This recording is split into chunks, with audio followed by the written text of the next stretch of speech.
Добрый день, уважаемые гости, преподаватели и студенты. Сегодня как никогда важно получение оперативной, правовой и экономической информации. Центральная библиотека в течение многих лет регулярно пополняется «Консультант Плюс». Стало традицией, что в сентябре, в октябре ежегодно мы проводим обучающие мероприятия, семинары, дни информации. Этот год также не стал исключением. Сегодня у нас в гостях сотрудники компании «Консультант Плюс».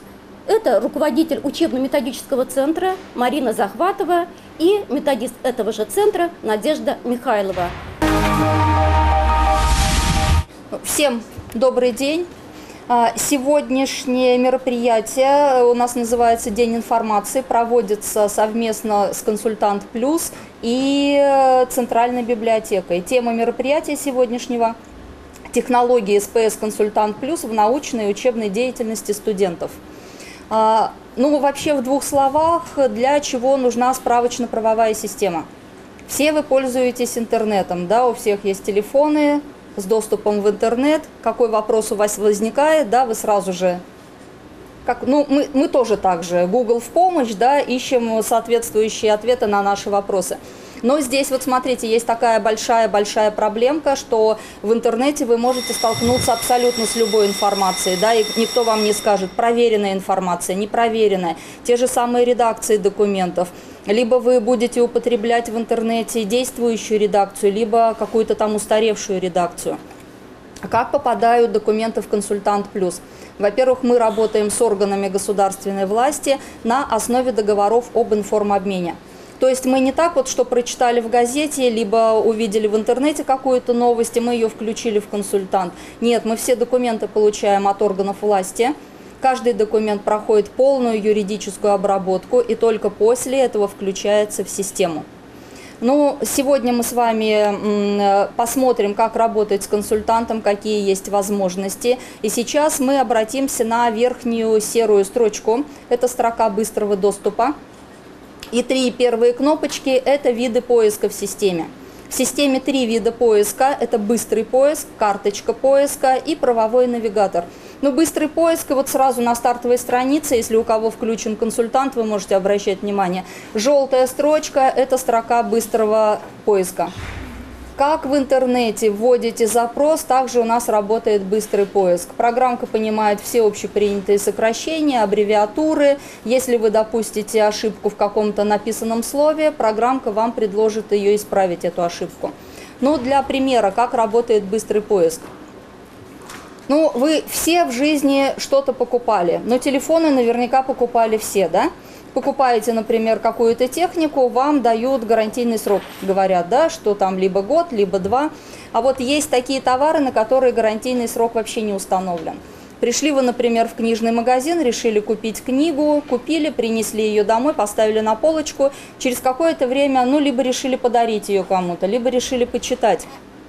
И обнаружили, что сколько-то страниц у вас не пропечатано. Вот скажите мне, пожалуйста, кто как думает, в течение какого времени вы можете предъявить претензию магазину? 2 недели? У кого другие варианты? Все согласны с 2 неделями? Проверим? В быстром поиске мы с вами вводим, например, ключевые слова: товар, гарантийный срок не установлен. У нас уже сразу, обратите внимание, если кто пользуется сейчас на своем как рабочем месте консультантом, вы еще даже не введя до конца свой запрос, можете увидеть список подсказок. И уже из списка подсказок, вот как у нас на экране, вы уже можете выбрать соответствующую подсказку. У нас строится список документов. Вот смотрите, когда вы работаете с быстрым поиском, у вас в этом списке будет не более 50 документов. Но это не значит, что это предел, что только вот 50 документами вы должны быть ограничены, да, в своем запросе. Но у нас вот сразу на первом месте ссылочка идет на Гражданский кодекс, на определенную статью. Зайдем мы в эту статью. И что мы видим? Во втором пункте, что если на товар не установлен гарантийный срок или срок годности, то у нас с вами, если обнаружены недостатки товара, есть какой-то срок, но не более 2 лет. Поэтому в течение не 2 недели, не 10 дней, не месяц, не полгода. У нас есть с вами 2 года, чтобы вернуть этот товар в магазин, если нам не объявили гарантийный срок на этот товар. Второй вид поиска наверху – это карточка поиска. Здесь у нас уже поиск идет по специализированным полям. Если нам известны какие-то реквизиты документа, то мы можем здесь их задать. Можем искать по тексту документа, по названию, по тематике, по виду, по дате, по номеру, по принявшему органу. Ну, для примера, мы знаем, что осенью 2012 года Миноборнауки выпустило письмо о правописании букв Е и Ё в официальных документах. Оказывается, не в любом официальном документе букву Ё можно заменить на букву Е. И нам с вами надо найти этот документ. Вот смотрите, у нас нет точной даты, у нас есть осень 2012 года. Значит, мы с вами можем зайти в поле «Дата». И вот в поле «Дата» у нас есть несколько вариантов. Если мы знаем точную дату, мы ее можем поставить. Да? Если не знаем, то мы можем уже отталкиваться от какой-то даты, поставить позже, чем раньше, чем... Либо вот последнюю строчку можем выбрать диапазон дат. Давайте нижнюю строчку выберем. Нам нужна осень 2012 года. Осень у нас начинается с какой даты? Да, 01.09.2012. И осень у нас заканчивается 30.11, тоже 2012. Все, с датой мы определились. А теперь либо по тексту документа, либо по названию документа мы можем просто написать правописание ее.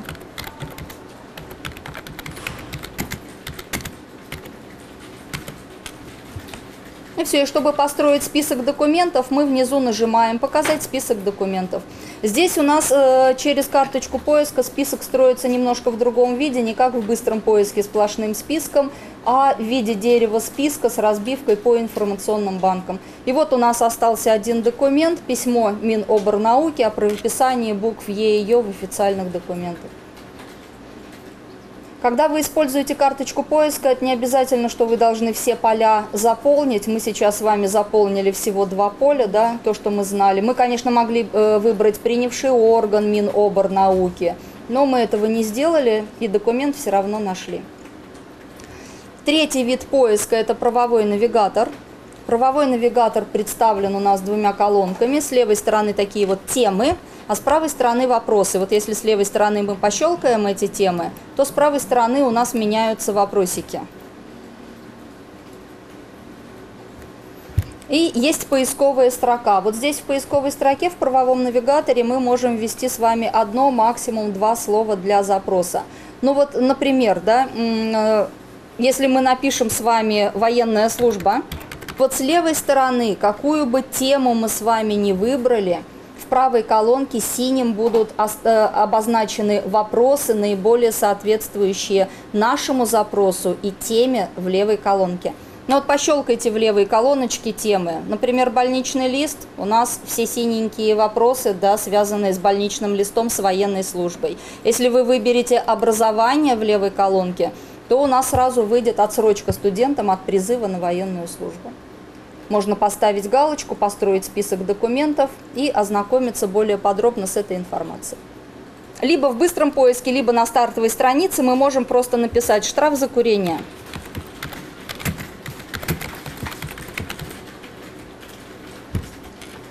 Найти. И у нас, вот смотрите, на 2-м месте Кодекс об административных правонарушениях. И здесь ссылочка идет сразу на 2 статьи. Да? Одна статья – вовлечение несовершеннолетнего в процесс потребления табака, а другая статья 6.24 – нарушение запрета курения табака на отдельных территориях. Ну, давайте зайдем во 2-ю строчку. И что мы здесь с вами видим? Да, во 2-м пункте нарушение запрета курения табака на детских площадках. Штраф от 2000 до 3000 рублей. Вот теперь обратите внимание, мы с вами находимся в Кодексе об административных правонарушениях, и наверху у вас информационная строчка желтого цвета, да? Она вас предупреждает, что подготовлены редакции документа с изменениями, не вступившими в силу. То есть не одна какая-то редакция готова, да, а уже несколько редакций. Вообще, как нам посмотреть, когда закончит действие нынешняя редакция Кодекса? На правой панели наверху у вас есть кнопочка «Справка». Вот здесь, в этом списке, вы можете сравнить любые две редакции. Хоть старую со старой, хоть действующую, хоть со старой, хоть с новой. Даже вот любые две редакции, которые еще, вот как сверху у нас находятся, еще не вступившие в силу. Ну, давайте сравним две редакции, которые еще не вступили в силу. Посмотрим, какие у нас будут изменения. Одну галочку мы ставим перед 429 редакцией, вторую галочку мы ставим перед 430. И у вас появляется внизу кнопочка «Сравнить редакции». Нажимаете ее. Все, откроются перед нами два текста нормативного документа. Количество изменений всегда прописано на желтой строчке. Будет 17 изменений. Все изменения выделены желтой рамкой и зеленым цветом. И чтобы их посмотреть, мы можем просто нажимать «Показать следующие изменения». Вот обратите внимание, какие будут изменения. Все изменения касаются потребления никотиносодержащей продукции. Да? Что такое? Кто-нибудь знает, что такое никотиносодержащая продукция? А вот давайте посмотрим. В любом фрагменте документа, где у вас зеленым выделены изменения, просто словосочетание «никотиносодержащая продукция» выделите. Два слова просто мышкой выделяем. Никотиносодержащей продукции, либо в любом падеже. Все, выделили. А вот теперь наверху в кнопочке «Еще» у вас есть словарь терминов. Нашли? И просто нажмите на словарь терминов. Не надо ни копировать, ни вставлять. Просто выделили понятие, нажали на словарь, и мы получаем все значения этого словосочетания. В консультанте любой нормативный документ вы можете поставить на контроль. И уже не думать о том, изменится он, не изменится. И программка вас сама об этом известит. Находимся мы в документе. Наверху у вас на верхней панели есть кнопочка «Избранная». В ней есть «Добавить в избранное». Вкладку открываем «Документы на контроле». И внизу просто нажимаем «Добавить». Все, наш кодекс об административных правонарушениях будет стоять на контроле. На сегодняшний день у нас профили есть: бухгалтерия кадры, юрист, бухгалтерия кадры бюджетной организации, специалист по закупкам, кадры, универсальный. В зависимости от выбранного профиля попробуйте поменять профиль. Обратите внимание, поменяется ли у вас стартовая страница или нет. В зависимости от выбранного профиля меняется стартовая страница. Во-первых, появляется лента новостей, уже настроена под того специалиста, смотря какой профиль вы выбрали. И в середине стартовой страницы появляется блок напоминаний, тоже под того специалиста, смотря какой профиль у вас выбран. И в зависимости от выбранного профиля уже список документов у вас будет немножко другой. В консультанте еще очень много учебников для студентов экономических специальностей, юридических специальностей. Как нам с вами найти эти учебники? Удобнее всего через карточку поиска. Заходим в карточку поиска, выбираем вид документа. И в вид документа мы просто пишем «Учебник». Ставим галочку и строим список документов.